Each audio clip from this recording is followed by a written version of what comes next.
Today I have my brand new creative journal to share with you. I thought I'd do a video just showing you how it arrived and before I set it up and use it, because personally I find these videos quite handy to watch before I'm making a purchase. So if you've seen the Nayadoris, I've been calling it a Nayadori, but I don't know if that's how it's pronounced. But yeah, if you've been looking at getting one yourself, then hopefully this video will help you somewhat. But I'm assuming most of you will be watching this because you want to have a look at my new creative journal. So yeah, so it comes in a little black drawstring pouch and it has her logo stitched on as well. I did also get this little package with some extra elastic, a die cut and some stickers in. So this is what it looks like. It's the personal sized. If you saw my creative journaling sessions, one of my recent ones, you will know that I'm moving into a personal sized traveler's notebook for my creative journal. I have been using one to document Bonnie and I just really love the size, so I've decided to move into it for my day-to-day journal. I decided to treat myself to this when she had a recent sale. I ordered it on the 10th of March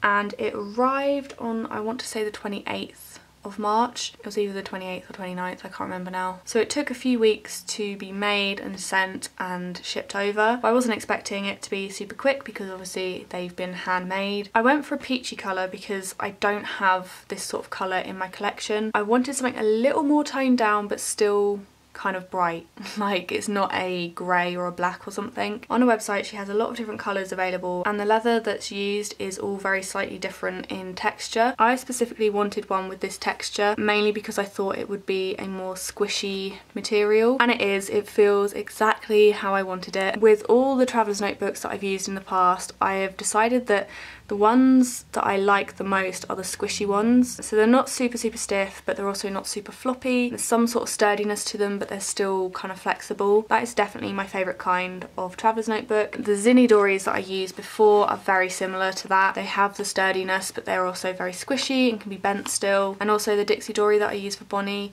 is very similar in the way that it holds its shape, but it also is kind of squishy and bendy. The Nayadoris aren't a cheap option when it comes to traveler's notebooks. They're a bit more on the expensive side. I obviously bought mine in a sale, so I got a bit of a discount, but I paid for the reinforced spine, so this is this bit, which I think worked out an extra £5 or so, or €5. It's all in euros because it's not a UK brand. So overall I ended up spending €69 on this with the discounts, and that's including shipping as well. Obviously the prices range depending on the size of the Nayadori you want. I chose white stitching and white elastics. Inside, these inserts did not come with it. These are ones that I bought myself. I've just had them in here for the past few days so I can kind of get used to how it feels. The personal size Nayadori is a bit bigger than the generic personal size. When I was speaking to her, she said that her personal size is more like the B6 Slim that other sellers use in the sizing. So this is the normal personal size traveler's notebook, and as you can see it is very similar, but the Nayadori has about like just over a centimetre or so extra on the side, so that is handy if you have a lot of inserts. Because I'm using this as my creative journal, the inserts are going to fill up and get bulkier, so it should take the bulk quite well. In comparison to a standard size, so this is my Nayadori, the width is almost identical. The standard size just has a bit more height. So inside there is 4 elastics. I actually loosen these very slightly because when I put the inserts in, you can see here it kind of dips in where the elastic is. So I decided to loosen them a little bit so it doesn't pull it in up here as much as it did. Inside we have 2 pockets over here and then 1 big pocket, and at the back there is 1 big pocket as well. Something else I really wanted to point out as far as like quality goes is the edges. I don't know if my camera will pick this up. Oh yeah, maybe it will. The edges have been kind of sealed, so they're not like rough or raw, they're really smooth, and you know that they're not gonna like fray or get too scuffed. They're quite sturdy. That was just really nice. Like it just makes it feel so much nicer quality. The stitching around the edges, I haven't found any faults whatsoever. It's all super straight, super neat.